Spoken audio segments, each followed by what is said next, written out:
And welcome back, everybody, to another episode of Benched with Bubba, episode 734. We're back in the saddle doing debates once again, starting pitching tonight. As been tweeted, probably the last debate. We'll see, because I got a list of debates tonight. We're all barely past ADP 150, so we'll see where things go in this evening, but probably the last one coming your way.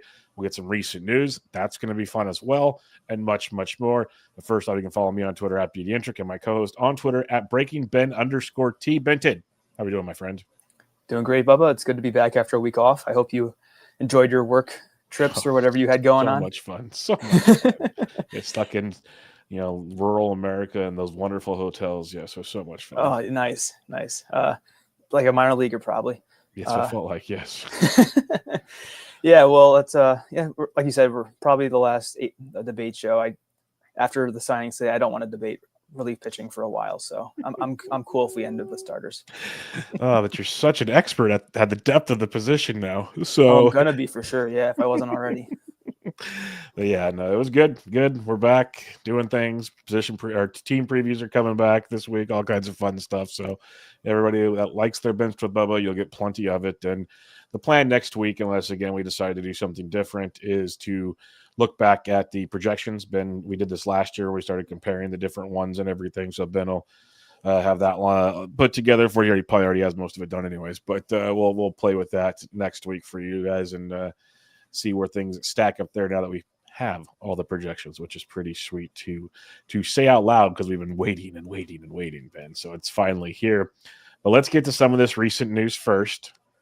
Big Meat Pete, the polar bear, Pete Alonso, returns to the Mets, where it always felt like that was where this was going to go, unless someone just gave him like an 8-year, $280 million deal. He was coming back to New York. It felt like a smaller deal. That's not our problem here. But he joins a Mets team that obviously already added Juan Soto this year. And they have, Francisco Lindor, the best shortstop in baseball, and other great, like Nimmo leading off.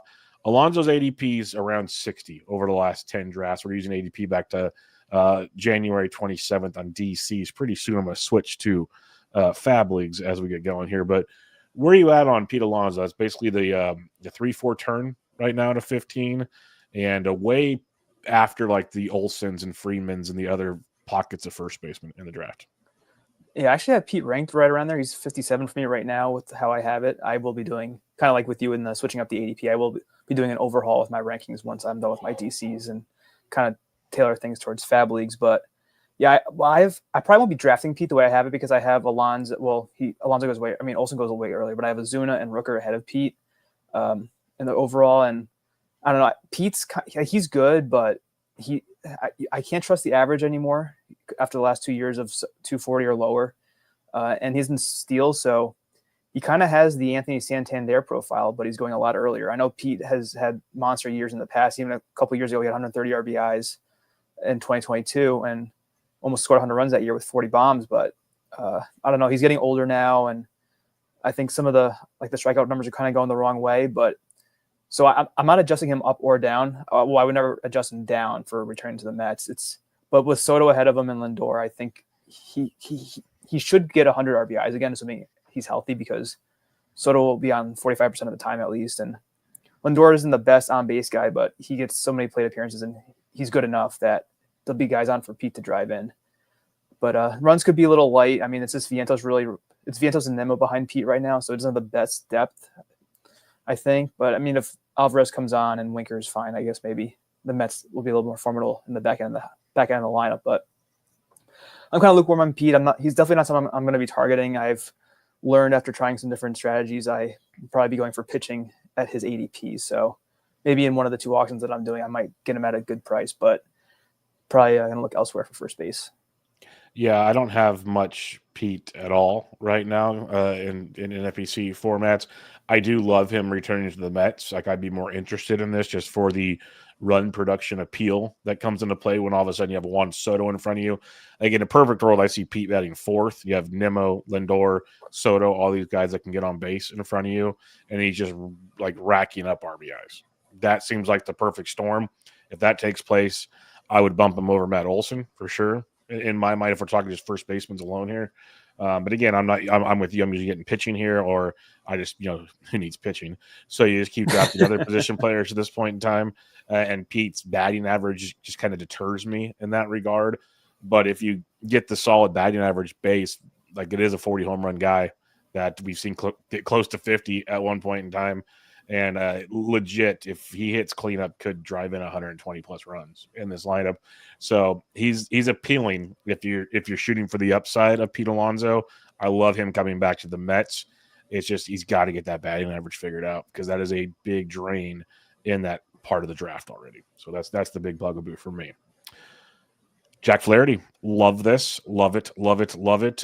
Resigns or goes back to the Detroit Tigers on a short deal.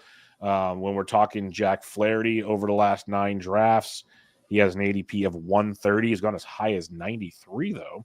So somebody likes him more than me. I have a lot of shares because in my mind, I was taking him as I think he's going to sign somewhere, obviously. I think he's very good.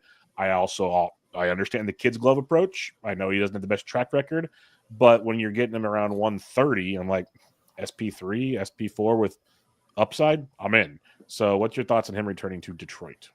I like it. I actually took Flaherty my first DC, and I have him ranked a couple round or two ahead of his ADP.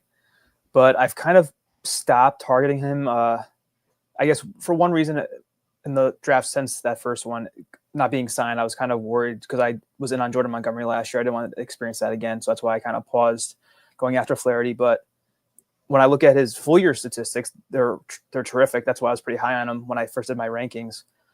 But then I remember when I was digging in a little bit deeper, he definitely tailed off. And I mean, his splits with the Dodgers were not nearly as good as they were with the Tigers. So it's evident that he did tail off. But even like the skills were declining, the K rate was declining.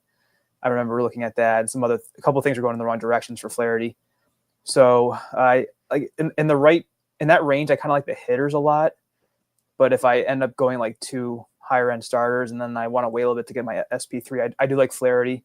I think he could have just gotten tired at the end of the year because he hadn't really pitched that much in a while, battling injuries and whatever else was going on with him. So I definitely like the signing. It's going to be a good park from the pitching again. And the Tigers should be somewhat of a wild card contender, I would imagine, with a lot of young offense. And the pitching staff's okay, but they have Skubal and Flaherty now, which is a solid 1, too. So I definitely think the wins will be there for him. And I think he's a solid 3 or 4 if you I don't think I'd wait for Flaherty to be my SP2, but definitely a 3 or 4 I'm fine with. Yeah, and that's what I was taking on. If he keeps, like I said, if he gets in that 90 consistently, probably not going to have a lot of shares. Not going to happen, but I got it while I can, and we'll see where it rolls from here. Really curious to hear your thoughts on this. Max Scherzer signs with the Toronto Blue Jays. We know Scherzer has had issues staying healthy, 43 innings last year, but then 152, 146, 179. Like it's deteriorated from the lockdown. He's going to throw 200 innings a year guy, but he was still giving you like 150-ish, which isn't bad. Ratios are good. Strikeouts are good. ADP's around 300 over the last 9 drafts, as high as 247. Where do you sit on Mad Max? Yeah, I've had him ranked pretty highly all draft season. It's just that not knowing if he was actually going to pitch again because he is 40, there's a chance he could retire in my mind, and I didn't want to risk that in a DC. So I kind of held off on drafting him. But now that it's going to be fab time soon, I'm going to be pretty interested because if he does get hurt, you can just drop him, and he's not going at a price where it's going to kill you if he does get hurt. And he still had a 14.6% swing strike rate last year, Scherzer, with he suppressed hard contact pretty well, great walk rate. So he still has it in him. It's just how long will he produce at a high level? But yeah, I'm fine with Scherzer. He actually went kind of early in one of my DCs that are going right now after the signing. He went, I think, at least 100 picks above his ADP. So someone was all on board now that he has a spot. So, I mean, it's a tough division, so that's kind of something that's a little bit worrying. Now that he's up with the Blue Jays in the AL East. But I think in Fab Leagues, he's worth a shot. Yeah, I think he's in Fab Leagues worth a major shot for me. Like projections have him around 100 innings. But even at those 100 innings, you're getting 100 really solid innings, it looks like, if you believe in the projections. And like the old adage, even when he was on the mound last year, he was still that bulldog, still struck guys out, gave you the innings, just wasn't on the field consistently enough. So that's the problem with Scherzer. But if you can get him in a Fab League, you go get your 100 innings. If something happens, you can drop him, do whatever you have to do with that ADP. I'll take that chance all day. Because like if you think of other pitchers going around Max Scherzer right now. Like Scherzer or Fetty, give me 100 innings of Scherzer. Scherzer, Merrill Kelly, I'd still take Scherzer. Scherzer, Grant Holmes is interesting. That's fair because I think Grant Holmes is good, but still, 100 innings of Scherzer, you might get more strikeouts than you do with Grant Holmes all season. Like there's just different levels to how you want to break it down, especially like 12 versus 15 fab. Maybe 15 you go the Grant Holmes route for sure. But Scherzer's very, very interesting at that ADP right now. But as you said, sounds like it's climbing. All right, this one's on the outline. We can talk about it if you want. Kenley Jansen signs with the Los Angeles Angels of Anaheim, cementing or replacing Ben Joyce in the closing role. I've been stashing Kenley Jansen at his ADP for a while. It's been fun. It's been nice. His ADP right now is 183, as high as 164. That is surely to start going up in drafts. What are your thoughts on this, Ben? Not too positive, Bubba. I think we alluded to it earlier, but it was about an hour before the signing was announced. I had drafted Ben Joyce in my final DC as my RP2, and I was not happy to see the news. I remember, and I was actually looking at my player shares to see if I had already had Joyce twice or not. I go, I only have him once. I can take him one more time as my RP2. Shouldn't have done that, but oh well. That's what happens when you draft before everyone signs. So I did have Kenley on a couple of teams, and I think this will, when I do my updated rankings, I will probably push him to near the top of the RP2 rankings, probably in the early 100s. Probably, I'd rather have Jansen over guys like Bednar and Presley, excuse me, and then any of the guys that go in that range. But I guess some consolation in my mind that's kind of helping me cope is that he is old. He has missed time, Kenley, so. And there's a chance that he does get traded by the Angels because I don't think they're going to be doing anything this year. So if they do flip him at the trade deadline, then Joyce probably steps back in. And if Kenley just misses time with whatever injury, I mean, he is 37, I think. And he's, like I said, he missed time last year. So there's a chance that there are periods where Joyce still has saved value. But yeah, it stings. And at least I did have Kenley in a couple spots. But I think he's a great RP2. So someone I'll be targeting still. Yep, he's a phenomenal RP2 to target. Definitely don't sleep on him if people are. He probably, let's just say, let's see where some guys are going right now. Like over the last 10 drafts, say wow, Ursiga's falling a ton finally. That is happening. Like Jeff Hoffman's going at 112. Some other guys, I'm just trying to see the range of Trevor McGill is going at 121. I think I'd take both of them over him. Like Kirby Yates is still at 124. So I'm thinking he probably falls into like that 130 to 150 range. What do you think on that one? Yeah, he'll probably fall there, but I would probably wait on taking Hoffman and if we're going to DCs, it's going to be different. I mean, the Fab Leagues, it'll be different. Yeah, I guess as long as Hoffman's healthy, he should have better ratios than Kenley and McGill likewise. So I don't know. Kenley just feels so safe. It's hard for me to take those two guys over him. I'd have to really think on it. Yeah, barring health, he's pretty like David Bednar's 138, Ryan Presley's 147. I got Kenley over both of them. Yes. So so if we're going off a DC ADP, he's going to be in that 115 to 130 range probably if you want Kenley Jansen right now. So something to think about. I think it is too, because once you start getting farther down there, we're starting to talk. Like I said, Kirby Yates. I said Lucas. We're talking committees, and it gets real murky real quick. Tommy Pham signed with the Pittsburgh Pirates. Tommy Pham somehow finds his way onto rosters left and right. Tommy Pham is projected for 115 games this year, 10 or 11 homers, 10 steals, 250. We know who Tommy Pham is. When on the field as a very productive deeper league fantasy player or a good streamer. ADP's 525, as high as 435. What are your thoughts on Pham? And I don't see how he doesn't play every day unless the Pirates decide to do something crazy. Yeah, I think he's projected to hit that leadoff per roster resource. So that's definitely making him appealing. Anytime you have a leadoff hitter going to slate, you're going to want to take a stab at him. But I mean, I remember he was kind of a big target in DCs because he was a late signee again last year. Pham was, and I was looking at his stats. He kind of underwhelmed. He just had 9 homers, 7 RBIs over two-thirds of the season. And I mean, he is old, so it's not like he's under. I think he's just declining now finally. And so I kind of moved him to the early 300s in my overall rankings, or that's kind of how I've where I feel like he should go. But that's probably more so in DCs. When it comes to fab, even in 15s, I'd rather have someone with a little more upside, I think. But at that point in the draft, it's tough because you're getting to a lot of platoon, at least outfielders. But I don't know. He's okay. It's just I have very low expectations at this point in his career. Yeah, I just like him at DCs because I feel like he's going to play pretty much every day. And I'll take my chances where that runs when we get to that point in the draft. We're grasping at straws. So we'll see where he moves in foul. Like I said, probably 15 teams, very tough to roster in a 12 for people out there. I jumped over him on the outline. We're going to come back to Ha-Seong Kim. I believe the last time we talked, he signed like right before the show or something, so I kind of glossed over it. But Ha-Seong Kim signs with the Tampa Bay Rays. Kim won't be ready for the first, I think, couple months of the season. I think they're saying maybe late May. We could be wrong. Things might have changed. But he's going to miss a couple months, most likely, before joining the Rays and being their full-time shortstop.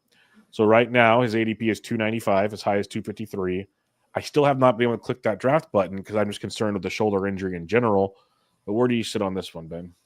I've avoided Kim as well. And once we turn to fab drafts, he's not worth the stash in my mind. So I probably won't be taking him maybe in this one DC that I still have going, but I doubt it the way things are going with that one. That's the one where I need a lot of relief help.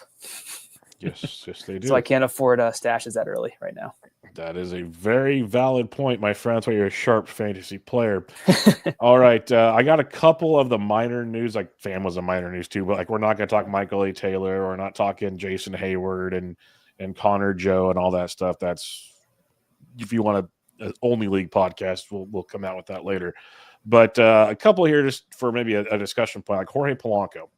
Jorge Polanco re-signs with the Mariners. Jorge Polanco last season struggled with injuries, but still at 16 homers, hit 213. That was the bummer.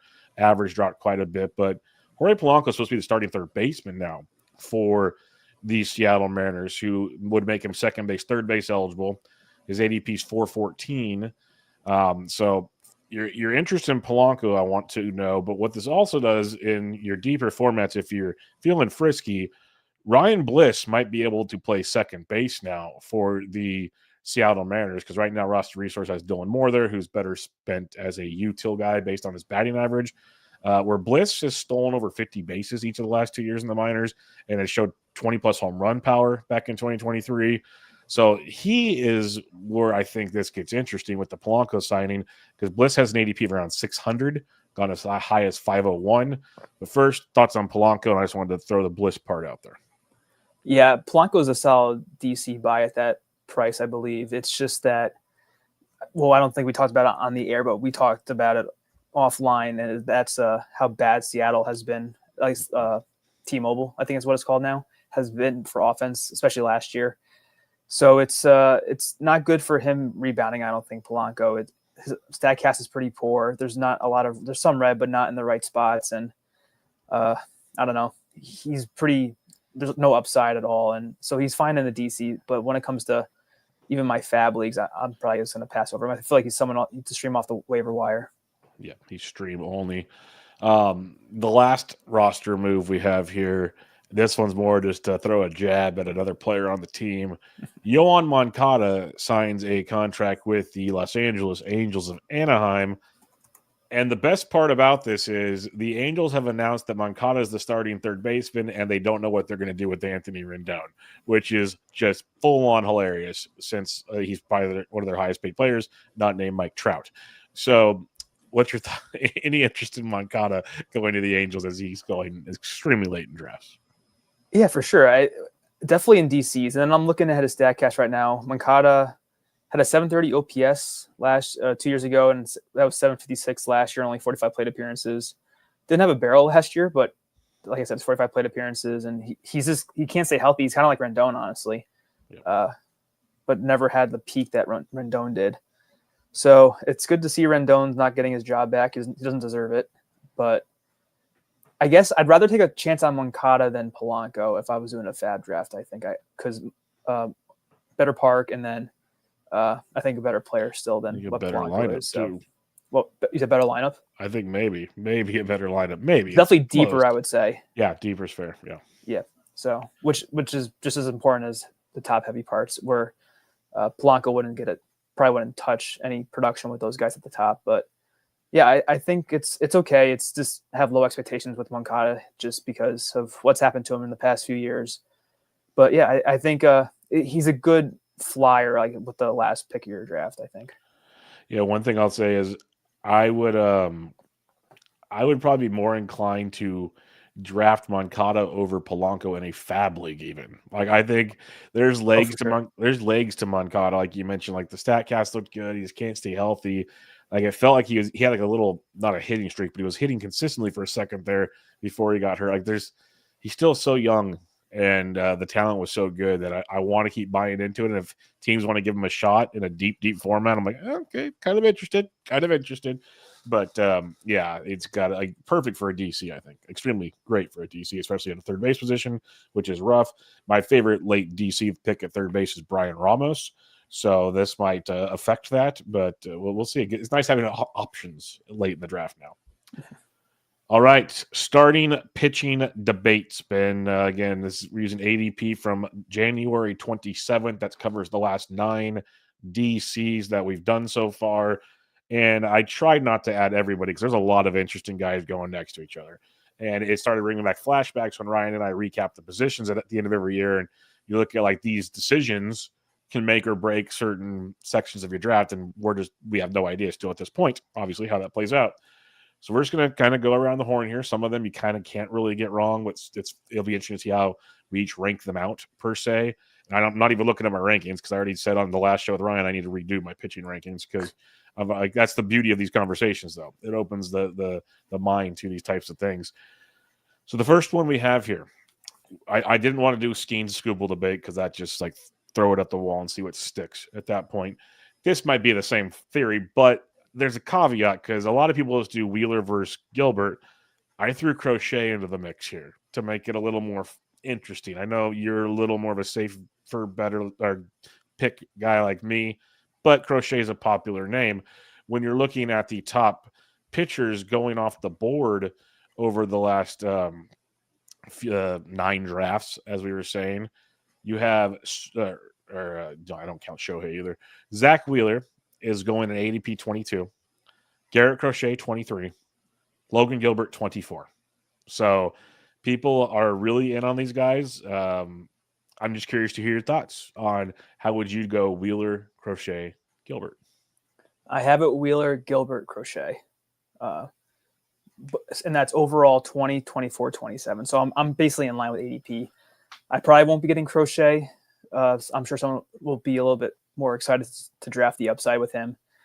But it's fine. There's some risk with Crochet, of course. It's pretty obvious what that risk is. It's the huge innings jump last year, and then how does he recover from it this year? But I think I've said in previous shows that I'm fine with Crochet. I like how the White Sox handled Crochet's workload because they allowed him to pitch the entire year. So he never just was shut down. It was just controlled. But with that said, Wheeler is easily the one for me. He's been doing it the last however many years now. Probably has the best supporting cast with the Phillies, I think. Well, the Mariners' offense is terrible. Look at Gilbert had barely any wins last year. Yep. And the Red Sox should be good, but they're not as good offensively as the Phillies. So I like the Wheeler has the best wins upside, I would say. I don't really need to get into underlying stats for all these guys. We all know how good they are. Crochet has the best K rate and the swing strike rate. Wheeler probably has this. Wheeler and Gilbert are kind of even on the K upside, but this give me Wheeler. I've drafted Wheeler twice so far. Gilbert once, haven't gotten Crochet yet. And if I do want to dip into the early SP rankings in my drafts, I'm fine with going with Wheeler or Gilbert as my SC1, as I've said I've done a couple times already. But yeah, so for me, it's Wheeler, Gilbert, Crochet.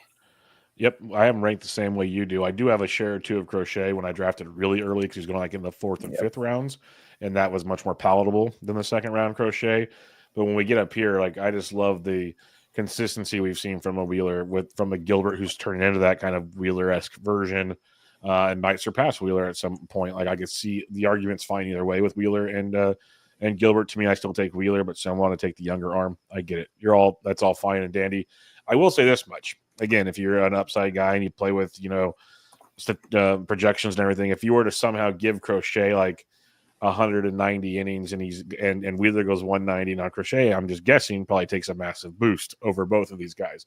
But that's also a big assumption off of of what we've seen with Crochet. I agree. I like what the White Sox did. Yes, that's not a tie. I didn't mispronounce. I liked what the White Sox did with Crochet's usage last year, which should allow him to take care of business this year. But I'll take the consistency at this point in the draft. So I go Wheeler, Gilbert, and Crochet as well, just like you. But fun little group to look at here. The projections that I used for my aggregation, I have them in that order as well, the way that we have them. Perfect. So. All right. The next grouping we have here, Chris Sale coming in at ADP 36, Corbin Burns at 39. This kind of feels like a similar discussion we just had, but just a little bit later in the draft. But how do you look at Sale versus Burns? They're definitely riskier than the other three, I would say. Mm-hmm. I trust Crochet more than these guys. I have Crochet ranked ahead of both of them. So, but different stories with the two. For Sale, for me, it's just he couldn't finish last year after his first time pitching basically a full year, and I forget how long. I'm pretty sure, I think he won the Cy Young, and so he definitely dominated Sale. But not pitching in that last doubleheader series with the Mets, and then I believe he missed the entire playoffs for the Braves has me a little concerned, because even going to last year, I was like, I don't want Chris Sale. I felt like he was just worn down and couldn't. Yeah, the last time he reached 177 innings was 2017, which is what he had last year. He had 2018, 2019 were the last times he was around 150. And now he is, what is he? He is pretty old. He is, I don't see his age there. Interesting. But he's in his mid-30s. I think he's like 35, if I had to guess, Sale is. And he's so lanky. And like, people were waiting for him to break down a while ago. And I think maybe it's time. But so I have him ranked 7th, Sale, ahead of Burns. But just based on his skills, it's just that I don't feel comfortable taking him there. And then with Burns, it's I have him 12th overall. So I'm definitely leaning Sale in this one in terms of just how I have it ranked. The problem, though, is I think I've said this before about Burns, is that he's just declining in terms of Ks. He went from having a 36.7% strikeout rate in 2020. Well, sure, it's a shortened season, but the next year in 2021, it was 35.6. Last year, it was down to 23.1. So he lost 12 percentage points on this K rate in 4 years. The swing strike rate for Burns has gone down, too, to kind of justify the drop in Ks from 16.6 in 2021. Swing strike rate to 12.9 last year, which was higher than 2023's, and it's still a good swing strike rate. It's just that he is getting older. He has a lot of mileage. Burns has gotten away with a pretty low BABIP the last couple of years. Let me find it. It's so last year it was 269 for Burns. The BABIP was 244 in 2023, 259 in 2022. So as his K rate's gone down, he's gotten luckier with the batted ball results. And I mean, he does throw a cutter. So everyone remembers like Mariano Rivera, for example. It's hard to square up a cutter if it's good enough. So I think maybe that's what's going on with Burns. I hope that's what's going on with him, because otherwise there's a serious issue going on with this decline in K rate. So I'd rather just take someone else early or just take a hitter instead than these guys. But I still have them ranked highly, since that I don't know if I'm going to attack them in drafts. Yeah, I have Sale 7, Burns 10. I'm just not excited about either one of them, honestly, but that tells you right now I'll take Sale over Burns if we're doing a debate. I'm just super concerned with the longevity of this season as well, and I was last year, and it burned me. But like you said, the way things finished, the big jump after nothing to this again, I have questions. Let's put it that way. I have definite questions. With Chris Sale, the talent's fine. I think the Braves offense actually be better this year, so maybe he picks up more wins, which could be good. That you have to be on the field for that. That's part of it. Where Burns, I still have him at 10 just because, like, if you take pitching early, I don't mind him as an SP2. If you want to, I think he brings a very, very good floor. And maybe he finds some strikeouts again. It's not trending that direction, obviously. I do take into some credence the stuff he talks about, how he struggled last year because his family was in Arizona, away from him the whole season. And that's why he went and joined the D-backs this year as a big factor to it. That does mean something to me when I hear stuff like that, because they are human too. Maybe that might not affect his strikeout ability, though. So that's fair. But I think he's still a good pitcher. I just don't know if he's the dominant guy he once was. I'm actually pretty confident he's not that guy. So I'll take Sale over Burns. But I do like Burns as an SP2 if you're aggressive on pitching, just to like give you a really solid one. Because at worst, he eats up a lot of innings, and the ratios have still been very good. Like, so he's doing well in that regard. Now, you mentioned the BABIP that could affect the ratios, but overall, he's been able to do that even with less strikeout stuff, and that's a plus for sure. Like, he's Sandy Alcantara, essentially, who I'm not the biggest fan of. Good comp. I just don't know if I trust Sandy to do that workload this year type thing, but he's basically Sandy, and we used to draft Sandy here. That's just the reality of it. So that's kind of who he is now. All right. This one stood out to me on the show with Ryan, and so I wanted to bring this up on this show. And it's Blake Snell versus Cole Ragans. Blake Snell has an ADP of 44, roughly, over the last 9 drafts. Cole Ragans has an ADP of 47, going right next to each other. Both lefties. Both have a lot of similar skill sets, one might say. What's your thoughts on Blake Snell versus Cole Ragans? I have them. I like both. So I have Snell as my 6th ranked starter, one spot ahead of Sale. Then I have Ragans 8th, right behind Sale. So I lean Snell. I have taken one share of each across my 6 DC so far. I actually have Snell in my current DC that's going right now, and so I'll start with Snell. So the biggest thing against Snell is probably the 6-man rotation with the Dodgers, and the fact that Snell has never forgets how to pitch to start the year. It seems like every year now, and then just dominates in the second half. I have a feeling he's going to stop doing that eventually, and this will be good all year round for once, hopefully. Well, I'm kind of banking on it with how I have it ranked. And in terms of the skills, I mean, Snell is much better. The K rate's higher. The swing strike rate is higher. His hard hit against was only 20.9% for Snell. That's really good. His xERA was 254. But I'm not taking away from Ragans. It's that Snell's was so dominant that it's and I also heard one thing too, which is more of like an NFBC focus. And so Snell probably is going to get like 3 starts pretty early on. He's going to get the Japan series. He's going to get the opening week. And then there's an off day. I remember someone hearing, and the Dodgers would probably just have Snell pitch on regular rest at that point. So he's probably going to pitch 3 times within the first 2 weeks, which is probably going to be pretty rare for a lot of top starters. So I like that too. It's a little boost with this value to start the year. But the only thing really with Snell is the walk rate. It was 10.5% last year with a 37% ball rate, which isn't terrible. It's only 1 tick higher than Ragans' ball percentage. But with the K rates being so high that he can afford to walk guys like that, it's going to keep him from going deep into the games, which is always an issue with the Snell sometimes. But I think he'll be dominant with the Dodgers, and I'm sure even with maybe going 6 innings at the most, he'll get a ton of wins. But I'll stop there, and then I'll talk about Ragans afterwards. Yeah, I agree with pretty much everything you said about Snell. The biggest, and I love the tidbit about the schedule, because I think about that a lot doing stuff off the air waves, and we haven't talked about it much on any of my shows. So that's the first time I know we've talked about it, and I'm surprised that I haven't heard about it more elsewhere, because last year that was like a common thing, like, hey, take Daniel Hudson or whatever, like all these takes, and maybe we'll get that way more to Fab Leagues. Maybe that'll be more of a thing.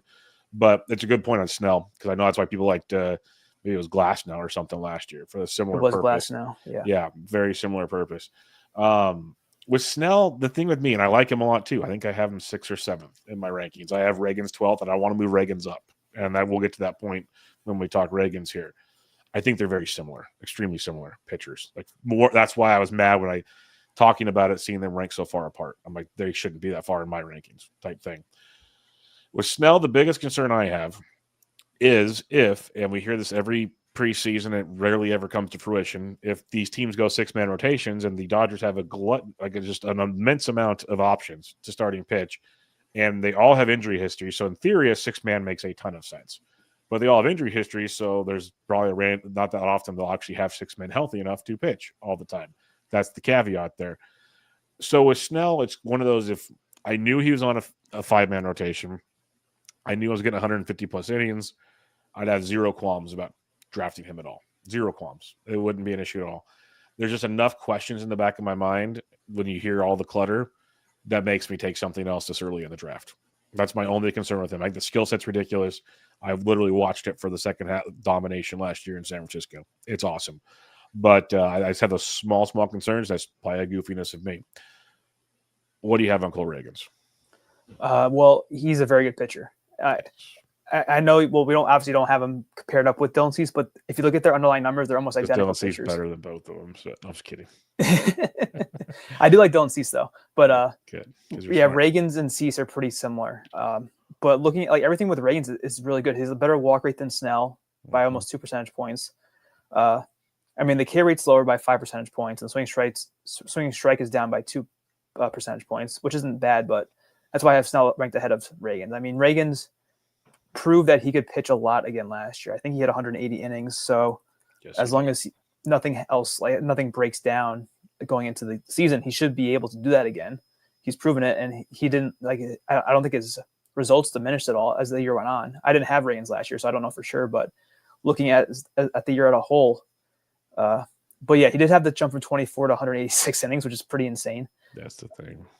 So maybe that's a reason why I should be a little cautious with him. I mean, I only have him once, but I think of round 4 Ragans is that's where I got him in my first draft. I was like, wow, I'll take that with the strikeout upside that he brings, because the ERA estimators were great. 3.49 SIERA for Ragans, 3.46 xFIP, 3.27 xERA, a Z contact below 80. So he was making guys miss in the zone, and the ball rate was only 36%, which is about average. So that's not really an issue either. So I guess really the thing with Ragans is the workload. But like, well, I didn't say it was Snell, but I'll say now with Ragans, like if I'm taking these guys in this range, I'm usually going to be grouping them with other starters. So just it's how I've been drafting this year. Is like, even when I took Snell, I went Wheeler Snell. And then when I took Ragans, it was like Ragans and then 2 other guys in the 60s, 70s. So this is kind of like adding insurance for in case something happens to one of these guys. It's kind of like what Toby said with the pocket aces theory, but I'm waiting a little bit longer to do that with these middle, like 2nd tier, 3rd tier starters that I really like. So I like Ragans. I'll be fine taking him again. So if I do take him as an SP1, I'll go back quickly with an SP2. And if he does break down, hopefully my SP2 picks up the slack. But if not, Ragans is an ace, and I'm fine with that. Yeah, no, we're similar pages there. I guess like my only concern is the increased workload. How does that affect things? Because he was better last year than he was the year before. Like he on a bigger workload, which is crazy. And his bigger workload, like we've seen him do it already. It's only 1 year, I get it, but Snell, you see him do it, and he doesn't do it for like 4 years, and then he does. So it's one of those like the Royals need Ragans' workload where the Dodgers can play games, if that makes sense, with innings because of the depth they have. And then the other, I was going to ask you, and you kind of hinted at it there. Like the way I see Ragans, if I'm drafting, I can draft him as an SP1 where Snell can't be my SP1. That's just the way I feel about the situation. And it's kind of like you mentioned, you went Wheeler, Snell, and then you went Ragans, somebody else. So it's kind of what you were talking about there. I don't know if you did it purposely, but that was kind of what I was thinking. It's like Ragans I could live with because if he gets the volume, he is an ace, everything you said. Where Snell, I just don't know if the volume is ever there to make him, he was an ace, but makes him the ace, if that makes sense. And that's the only defining factor that really separates the two for me. And that's what, when I had them ranked 5 apart in SP, I'm like, how do I have these guys possibly 5 apart? It's crazy. So, yeah, it was an interesting grouping with those two going really, really close together in drafts right now. All right. Kind of broken down arms going in different directions potentially. So it's a love-hate relationship for many here. Yoshinobu Yamamoto, ADP of 58. Garrett Cole, ADP of 59. I am not drafting either of them, but I'm curious your thoughts on the two. Yeah, I have not been interested in drafting either one either. I do have Yoshinobu ranked a lot higher than Cole. I have Yamamoto as my 15th starter and Cole as my 26th. I think I've said before how I'm not in on Cole at all this year. And so take all the 6-man talk with Snell, add it to Yoshinobu, and then add on injury risk, I guess, too, because he I don't think Yamamoto pitched half the year last year. He missed kind of time, yes. Yeah, he missed at least half the season, it felt like. I mean, the underlying numbers, though, were great for him. The swing strike rate wasn't all the best. It was only 12%. So his K rate of 28.5 seems kind of inflated. He's probably more like a 25% K guy, Yamamoto, based on how he pitched last year. But the 6-man should help him stay healthy, hopefully. He's going to have probably fewer innings than Snell, and that's why he's going later. So I'd rather have someone like, I think I have, let me reset this. I think I have guys like, I'd rather have Shota. I'd rather just pass on Yamamoto, draft Shota, draft Ober, draft Ryan, Schwellenbach, guys like that. I'd rather just wait and take somebody else. Or I have guys like King and Framber ahead of Yamamoto. I'd rather have one of those two guys instead of him. So I have him ranked kind of highly. It's just that I'll just pass over him. I think I'm giving him credit for the skills that he showed last year. And then with Cole, it's kind of the same discussion as I had with Burns. His K numbers have just been free falling the last few years. And then last year, Cole had the scare with the elbow injury that kept him out for a couple months, and he never had it fixed. And he's had even more mileage on his arm than Burns has. So, yeah, with Cole, the K rate has gone from 39% in 2019 all the way down to 25%. But it's going down every year. It went from 39 to 20 or 32. Decline. 33, 32, 27, 25. So the last 3 years, it's been bad, 32 to 25 in this K percentage. And the swinging strike, I think, has been even worse than Burns. So Cole's swinging strike went from 15 in 2020, 14 in 2021, down to 10.7 last year. And it was 11.7 the year before that. So that's not an ace swing strike rate, which stinks for my Yankees because we're relying on them this year to You're relying on them for the next 3 years, actually. Yeah, I did not like it when they gave him that extension. I was like, please don't do this. Use the money towards Soto. That's one area where I would have preferred Soto. Yep. But so I'm not drafting Cole this year, and based on how I have him ranked, and I'll probably just pass over Yamamoto. But I prefer Yamamoto. Yeah, no, we're same spot there. I'm not going to go too much deeper into this, but I'm not on either one. Injury concerns with Yamamoto, like skills were awesome in a small playoff sample, but the concerns are there in a big way. And Cole's decline. I'm just surprised that ADP has followed that decline. I thought there would be enough people that still believed in Garrett Cole, and I'm proud of some of y'all. Very proud of you. So that's good. All right, let's move on to a better conversation because you did mention a bunch of pitchers I'd rather take later than these two guys. And here's two going right next to each other. In Framber Valdez with an ADP of 64.11 and Pablo Lopez at 64.67. So essentially pick your poison between the two. And it's just two workhorses. They don't always dominate strikeouts. They do at times, but they put their innings in, keep you in games more often than not. Where do you sit on Framber versus Pablo? Yeah, I have Pablo as my SP11 and Framber as my SP14. I have drafted both of them so far. I don't know if I have Pablo twice or just once. I have Framber once. But I have them about a round apart in my overall rankings. Pablo around higher roughly. And that's mainly because of the batted ball contact or quality against. Framber had a pretty high hard hit against them, almost 45% last year with a 90.2 mile per hour exit velocity, which is pretty poor. Pablo's were both better for him. Framber doesn't miss in the zone as much as Pablo does. Obviously, he's more pitch to contact with the sinker, but he still got Ks. Framber had a 24% K rate last year. Pablo's was 26 almost. Pablo's a better swing strike rate. So the one thing though that would tilt things in Framber's way for me is that if the ball is bouncy again, I think Pablo's more of a fly ball pitcher. Yes. Well, he's definitely more of a fly ball pitcher than Framber is. So that could get Pablo in trouble again with the homers. But I'm believing that he just got unlucky last year and Pablo will be more in the mid to low threes ERA pitcher like his underlying numbers were mostly suggesting. I mean, the xERA was 3.7, which is actually higher than Framber's. But I think that's because of the ground ball rate for Framber. But Pablo's xFIP was 3.36. Actually, Framber beat him in all three ERA estimators that I have here, SIERA, xFIP, and xERA. But it's the hard hit, really, and Framber walks more. So, like I said, I'm fine with either one. It depends on how I feel, I guess, in the current draft. But, I both prefer them definitely over the last two guys we talked about. Yeah, I like them both. I have Framber 14 and Pablo 15. I should probably have Framber higher after the last show. But I have Framber over Pablo pretty – I wouldn't say easy. I'll take both. But, like, when Pablo blows up, and it gets rough. Framber had a few of those, but the way he finished the season was outstanding for Framber Valdez. Like the first half, he had a 3.66 ERA and a 12% K to walk.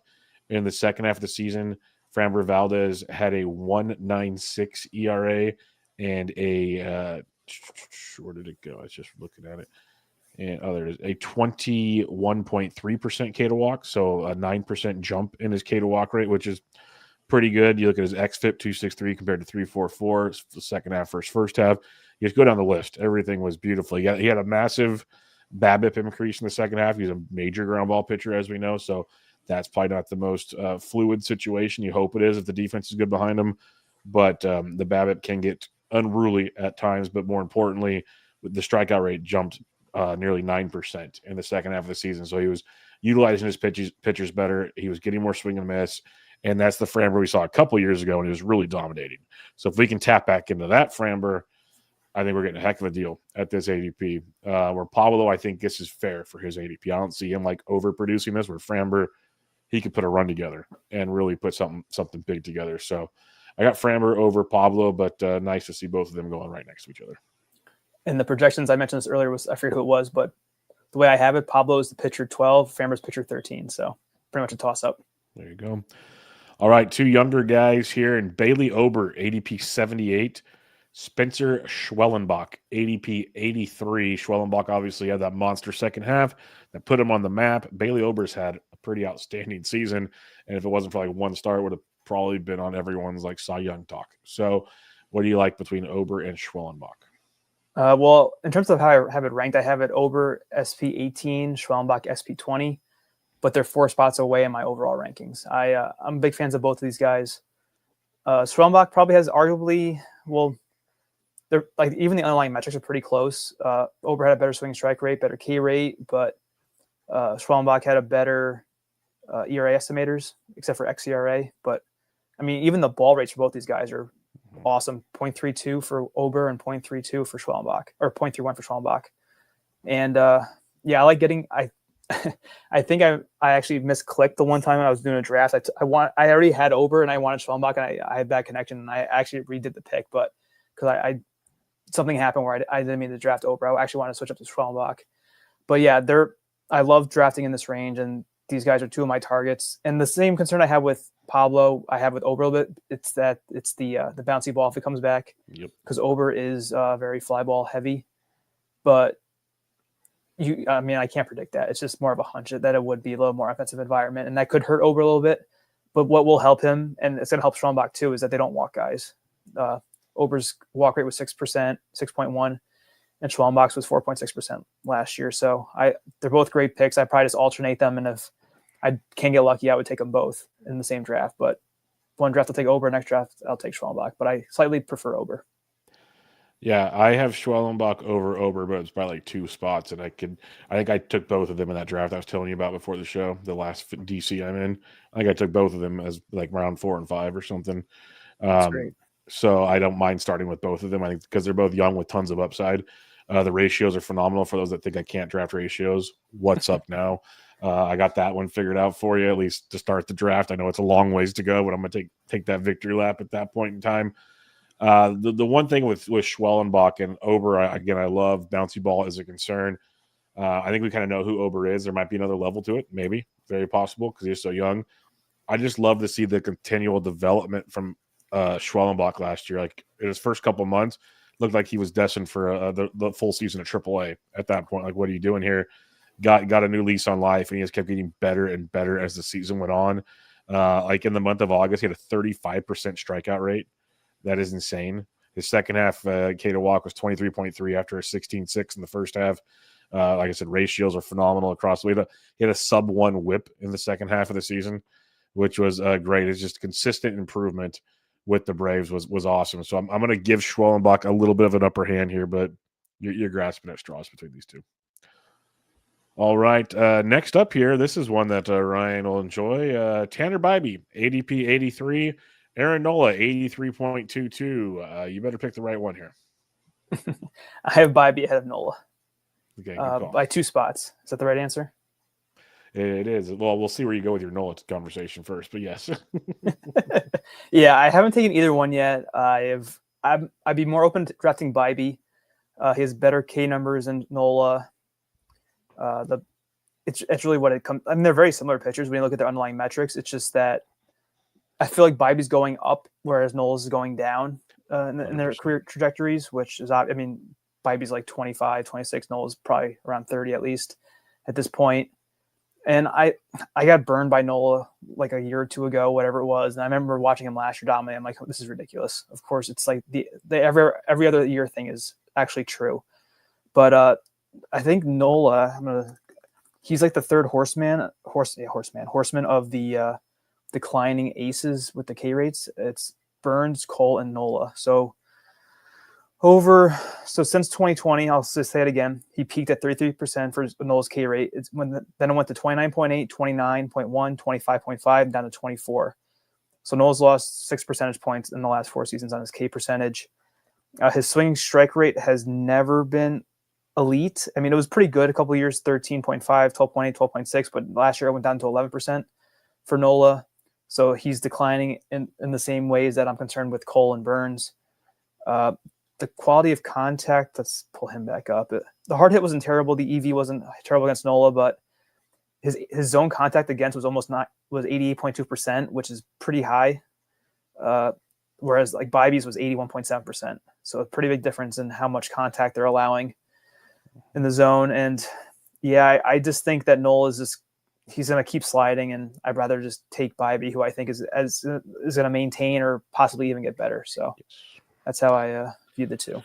Nailed it, my friend. Yes, Tanner Bibee is going to be getting better and better. It feels like I wrote about him last year, and I got a lot of flack of Bibee's only this guy, and I kept saying, okay, for you pitching nerds out there that say you have to have X, Y, and Z, well, Bibee his showcase, and he has it. It's just a pitch mix situation, a development of getting better. Because shocker, last year he was 25 in his second major league season that he was able to improve. There's a concept there. He's going to be 26 this year because that's how that works, 25, then 26. I think he can still improve. Like we've seen what this Guardians team for a long time can do with young arms that might not be flamethrowers, but have a pitch mix and know how to utilize it. That's what this team and franchise has done for a long, long time. So I love Tanner Bibee. I loved how we saw, the increase in innings from 142 to 173. We saw the K rate jump from 24 to 26%. It's a minor jump, but he did that while also reducing his walk rate by 1.5%. These are all great. He still has a very good whip. It was 112 after a 118. You can work with those because I was told you need to be below 1.2. He's got that in the bag. So I just love it. The Ks go up, the walks go down. There's maybe concerns that the home runs went up, but that might be because he's attacking the zone more to get the strikeouts. That's something too, and it might be a year-to-year thing with him. I just love Tanner Bibee. I think there's another level to him. So like he could join that Bailey Ober conversation, Schwellenbach world up in that neck of the woods, and I'll take that all day over Aaron Nola, who solid floor, but the floor keeps turning into the basement as we go. So just be careful on that one. I like that one. All right. Freddie Peralta versus Hunter Brown, aka Mitch Keller, I guess. Freddie Peralta has an ADP of 96.44, Hunter Brown 97.33. It's easy for me.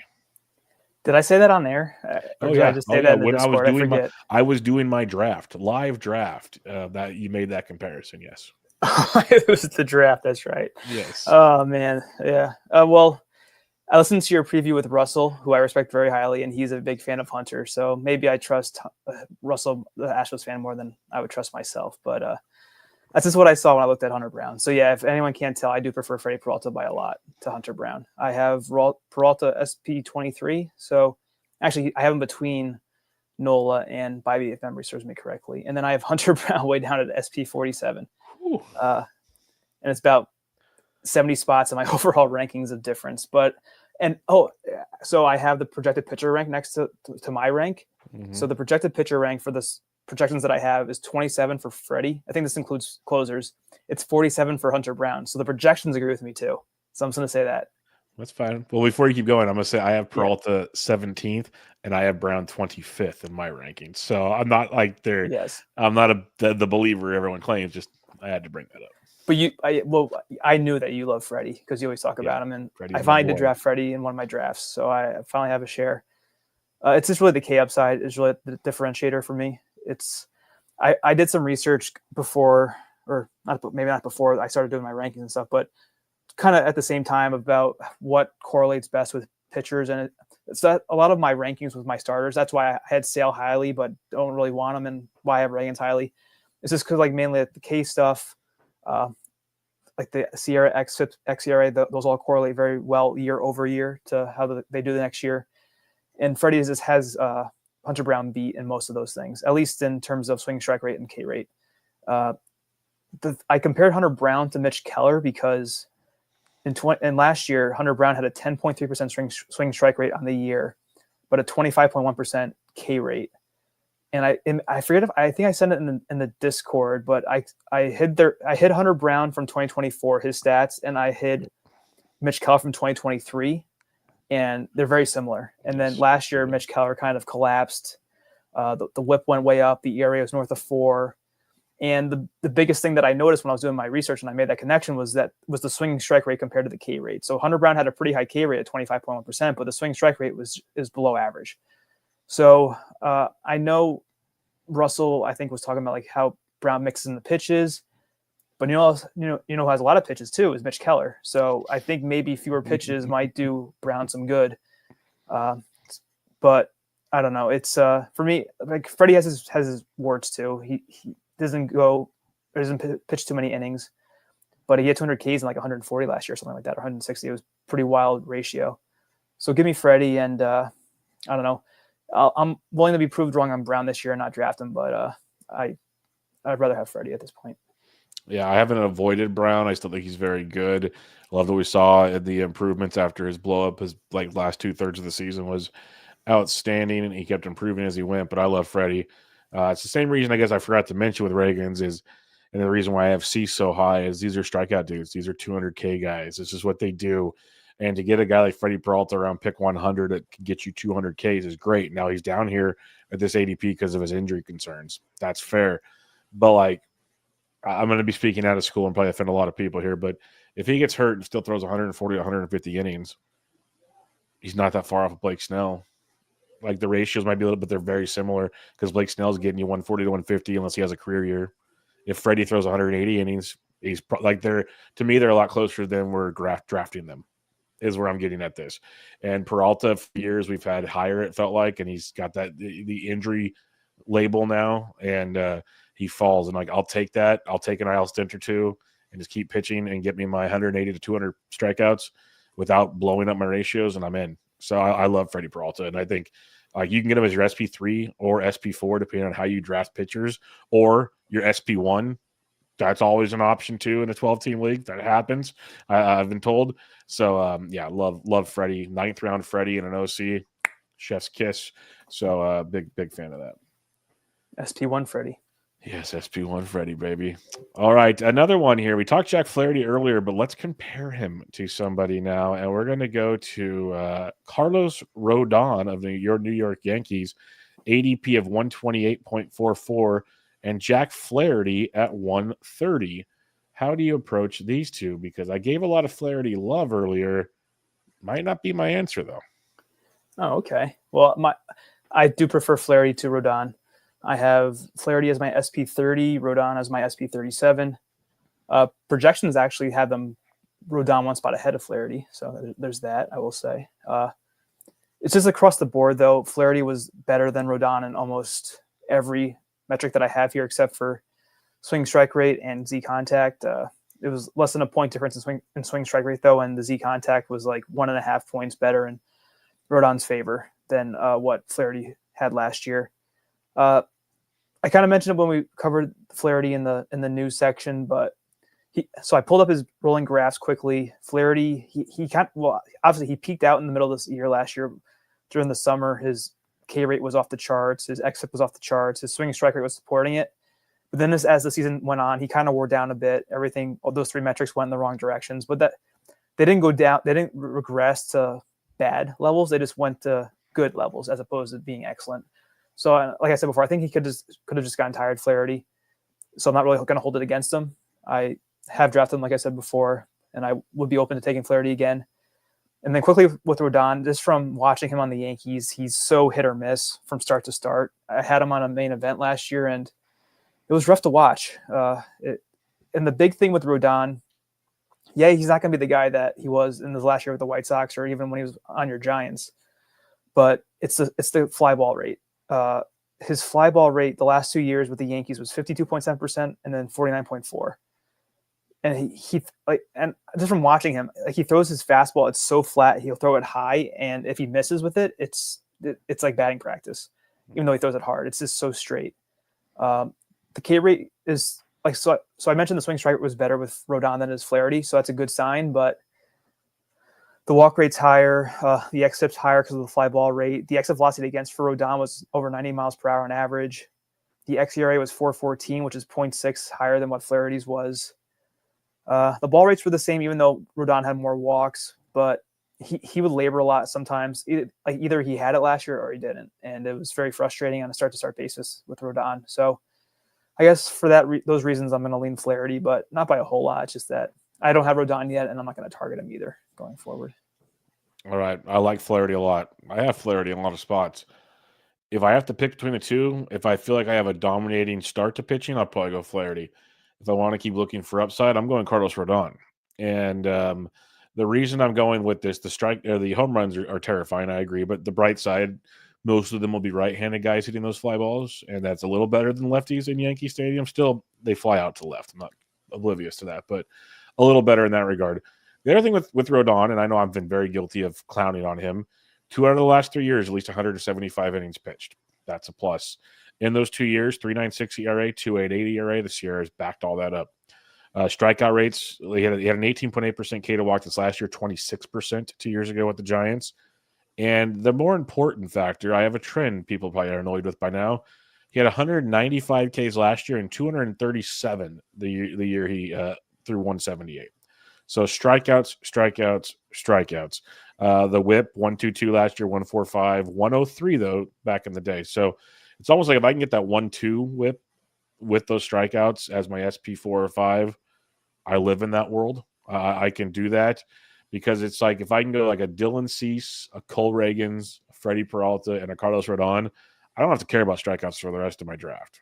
And it's just one of those things. Now, it might screw me up elsewhere. I get it. Like you're talking about Peralta and Rodon out the gate, there's injury concerns, there's whip concerns, and so on and so forth. But I just really focus on strikeouts because they drop off so much towards the end. Rodon, the projections even have Rodon striking out. Where was I just looking at that? It's the Cole Ragans page. Duh. Carlos Rodon, they have him getting 100, anywhere from 180. Heck, Steamer still has him striking out 200. So it depends on what projection site you're looking at there. So I'm taking the Rodon chance, and I know it's a big risk, a huge risk, but it's one at that point in the draft that we're talking, ADP 128 again. That's around 10, 11 in a 12-team league. I'll take that chance all day long. So I'll say quickly. So you were talking about Ks. Flaherty had almost a 30% K rate last year versus Rodon's 26.7, I think is what it was. So I think it's an accumulation thing is what it probably comes down to. Flaherty's that's a rate stat. Well, Rodon so projections have Rodon accumulating more this year. I just pulled it up, 188 to 169, but they have Rodon with 15 more innings. I'm not sure what the K rate would be, but last year though, Flaherty was on a per inning basis a better, or at least per batter basis, a better strikeout pitcher than Rodon. Just something. So I'm not saying I'm not convicted with it. I just wanted to point it out. No, it's a very valid point because I didn't realize it was that high, to be honest with you. But I should have because he was on every Bloom board known to man for K to walks and everything else. He was just blistered everywhere. But I guess it comes down to pick whichever one you feel quote unquote safe for making it deeper into the season. That'd be my guess. Yeah. And Flaherty's got a better ballpark to pitch into. So he's got that going for him. Yeah, I trust Flaherty's skills more, but I trust Rodon to last more, I guess, if to that last question you posed. But there you go. All right, couple more here. Robbie Ray versus Yusei Kikuchi. Everyone is on the Yusei Kikuchi wagon. Not so much on Robbie Ray, it sounds like, when you listen around the fantasy rumblings. Robbie Ray's got an ADP of 154, Kikuchi 159. Where do you stand on this one? I just messed up my filtering. Let me get it back on. From memory, though, I'm going to say I have Ray ahead of him. Yeah, so I have Ray as my SP35. I have Kikuchi as my SP43. I actually like what I saw with Ray last year. He had a much smaller sample size than what Kikuchi did.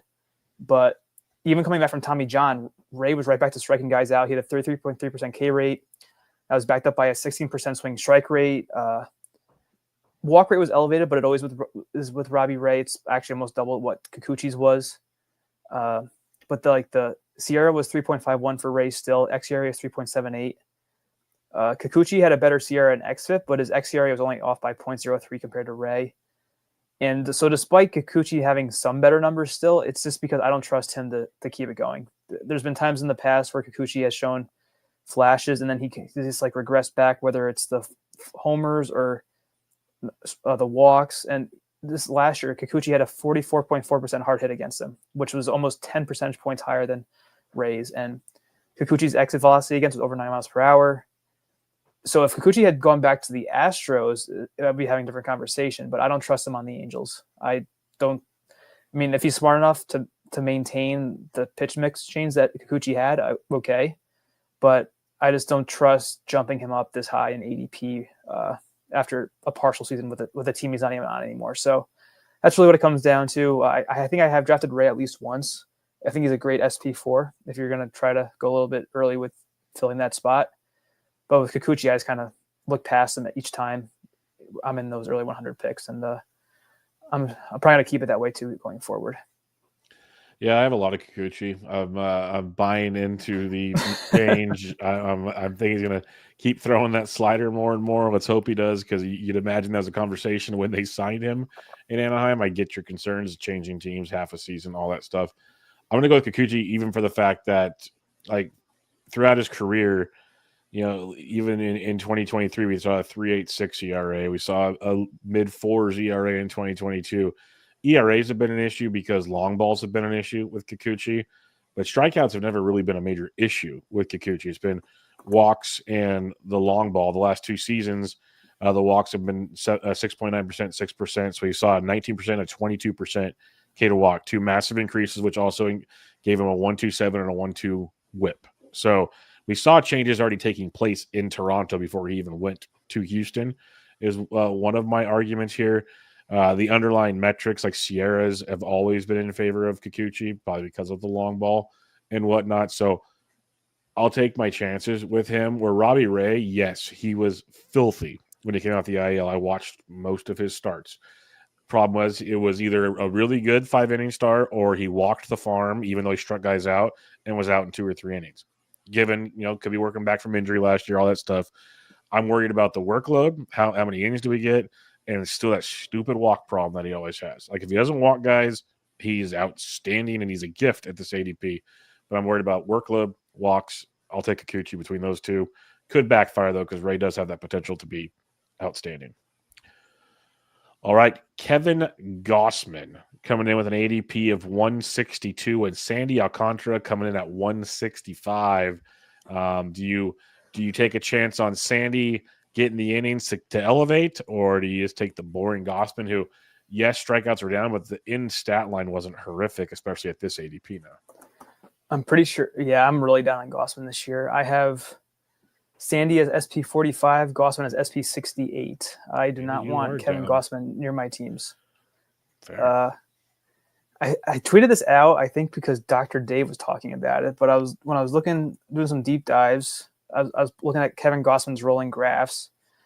And before Dave even was talking about him, Dave McDonald, that is, I wanted to say that Kevin Gausman is the new member of the X-Men, because when you look at his rolling graphs for his K rate and his XFIP over the last 2 seasons, if it will load for me, it's basically a straight line and they intersect like an X. So the K rate I have his 15-game rolling average up, Gausman. It was early 2023, it was like in the 30% range. Last year, it dropped all the way down to 20.6%, his rolling 15-game K rate. And it's essentially a straight line. Well, of course, with some peaks and valleys, but the trend is it's dropping straight down. And the same thing with his XFIP, but in the opposite direction. So his XFIP is climbing. So it was as low as like 2.42 to start last season.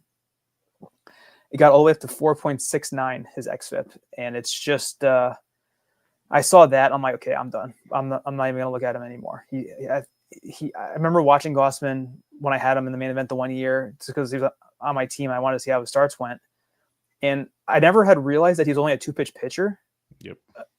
Which is kind of bad that I put that much money for him. But I mean, you can look at other metrics and just be, okay, they're a good pitcher. Like, it's legit based on swing strike rate, things like that. But I said, no, he only threw sinkers and I think changeups or whatever it was. Or I don't think he had a slider. I think it was like a sinker changeup. So it's essentially the same movement, but it's just different speeds. And I saw that, I'm like, man, this guy, I'm surprised he can get away with this. It was the thing with Brady Singer too. That was the problem with Singer. He would throw his sinker and his changeup, and his slider was bad, but he would get crushed so easily if he was off. So that had me concerned with Gossman and the underlying metrics. I'm just like, yeah, I'm done. And then with Sandy, I was kind of looking to draft him actually in my DC today. It's just that I still know, the Marlins aren't going to score for him. He was like accumulator to have value, and now he's coming off of Tommy John without pitching at all last year in the majors. So even with all that said, I still prefer him over Gossman. It's just that it was hard for me to want to draft him. I think someone took him ahead of me anyway, so I probably would have passed on him for like Christopher Sanchez, I think, who I took. So I'm okay with Sandy. It's just that I probably want him as an SP4 at that point in my draft because of how things went. He was my SP3, and I was a little uneasy doing that. But with Gossman, I just want no part of drafting him.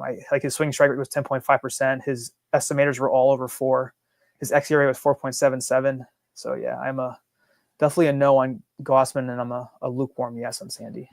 Yeah, I got Sandy over Gossman. I think Sandy, the Marlins are going to throw as many innings as he possibly can this year, and I'll take my chances that they're very serviceable innings like they've been in the past. Strikeouts might be down as we saw towards the before the injury took place, but I'll take a Sandy chance over a Gossman chance right now for sure. All right, the last one we have here is a name I know how to spell clearly now after last season. There's Brandon Pfaadt coming in at 169.56 versus Ryan Pepiot at 170.00. So essentially the same pick for Brandon Pfaadt versus Ryan Pepiot. Where do you stand on these two? Well, I actually have Pepiot ranked higher currently by actually a decent amount. So 13 spots. I have Pepiot SP39 versus Pfaadt is SP52. And it's almost 50 spots of difference in my overall rankings. But the problem is with Pepiot, I haven't been able to draft him yet because of them getting out of the Trop. I'm pretty down on all the Rays pitchers now.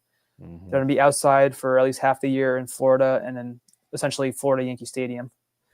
So it's not ideal for homers and just giving up hits, I think. But the skills were better for Pepiot last year for the most part. Better swing strike rate, better K rate. Pfaadt walked fewer people. But he was unlucky, though. Pfaadt had a much lower left-on-base percentage, and that was why his ERA was so high. So they're actually not too dissimilar. I should probably have him closer, and when I do my rankings revamp, I'll probably have him closer and maybe even Pfaadt ahead of Pepiot because I'll probably drop Pepiot so much. But in a vacuum, I probably prefer Pepiot. It's just that with I think I had this before we found out about the hurricane and all that anyway. So as it stands now, I have Pepiot, but I'll probably change it to have Pfaadt ahead of him. Yeah, I have Pfaadt at like 35 and Pepiot at like 55. I have a big gap. I like I like the skill set of Pepiot, but I want nothing to do with those pitchers in that environment right now. And I've always been also big on Brandon Pfaadt, who last year upped his innings to 181. We saw the strikeout rate improved from 22.3 to 24.3. We saw the walk rate drop 0.7%, and we saw the home runs drop as well. That's always been Pfaadt's biggest thing was the walks and the home runs because he's a ton of them, especially left-hander pitching. But we saw like perennially like a 16.5 to 17% home run to fly ball dropped to 12% this last year, as the fly ball rate dropped 4% as well, and the ground ball rate jumped up 9%. So we saw some massive improvements from Brandon Pfaadt. He's also going to be 26 this year. He seems like he could go the route of a Tanner Bibee potentially in becoming, if he continues to improve on these regards. I think because we've seen the innings out of him now. We've already seen 1 year of solid improvements. The pitch mix is outstanding with Brandon Pfaadt, and I think this guy is on the move to make a big jump this year. His ADP around 170.